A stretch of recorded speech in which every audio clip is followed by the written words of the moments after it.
Morning students, welcome to our social science class.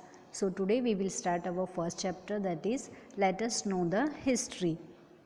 जो मैंने पढ़ाया था आपको पहले वो उसका नाम था सोर्सेस ऑफ हिस्ट्री. जो सोर्सेस ऑफ हिस्ट्री और a let us know the history है, दोनों सेम ही चैप्टर है, सिर्फ उसका नाम चेंज है.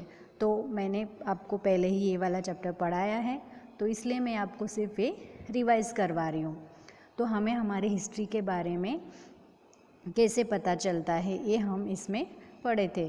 तो अलग अलग सूत्रों से हमें हमारे हिस्ट्री के बारे में, इतिहास के बारे में पता चलता है. ताड़पत्र एंड भोजपत्र. ताड़पत्र और भोजपत्र क्या है? जो ट्री के बार्क होते हैं उसके ऊपर कुछ लिखावट होती थी प्राचीन काल में, तो उसको भोजपत्र कहा जाता है.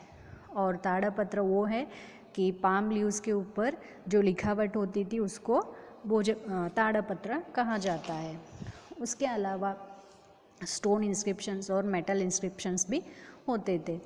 तो स्टोन इंस्क्रिप्शंस क्या है? जो प्राचीन काल में राजा लोग होते थे, वो लोगों को कुछ मैसेज पहुंचाना है या कुछ ऑर्डर्स भेजने हैं, कमांड्स भेजने हैं, तो वो क्या करते थे, स्टोन के ऊपर लिखावट करते थे, उसके ऊपर लिखते थे खोद के, तो उसको स्टोन इंस्क्रिप्शन कहा जाता है. वैसे ही मेटल पर भी वो लिखते थे, तो उसको मेटल इंस्क्रिप्शंस कहा जाता है. जो आपके बुक में है वो stone inscription of Ashoka's time Junagadh. जो राजा अशोका थे उस टाइम पे उसने इस पत्थर पर कुछ लिखावट किए थे, तो उसको स्टोन इंस्क्रिप्शंस कहा जाता है. Copper plate. कॉपर प्लेट या ताम्रपत्र, जो कॉपर के प्लेट पर लिखते थे उसको ताम्रपत्र कहते हैं. तो प्राचीन काल में जो राजाओं के अचीवमेंट्स होते थे, उनके राज्य में लोगों की स्थिति कैसी थी, सोशल लाइफ, कल्चर, उसके बारे में हमें इससे पता चलता है. उसके अलावा कॉइन्स से भी हमें प्राचीन काल के इतिहास के बारे में पता कर सकते हैं. जैसे कॉइन्स के ऊपर राजाओं के पिक्चर या नाम होते थे और उनके कौन से धर्म को वो अपनाते थे वो भी रहता था, उसका मतलब सिंबल रहता था. तो उससे हमें पता चलता है कि कौन से राजा थे और वो कौन से धर्म को अपनाते थे. और उसके अलावा उनके राज्य में सोशल लाइफ कैसी थी, वो सब हमें पता चलता है.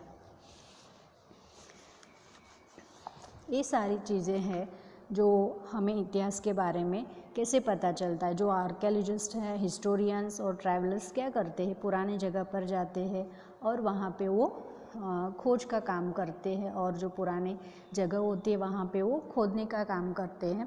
तो वहाँ उनको क्या कुछ पुरानी चीज़ें मिलती है, जैसे कि houses, coins, bricks, stone, implements, sample of food, bones of man and animals etc.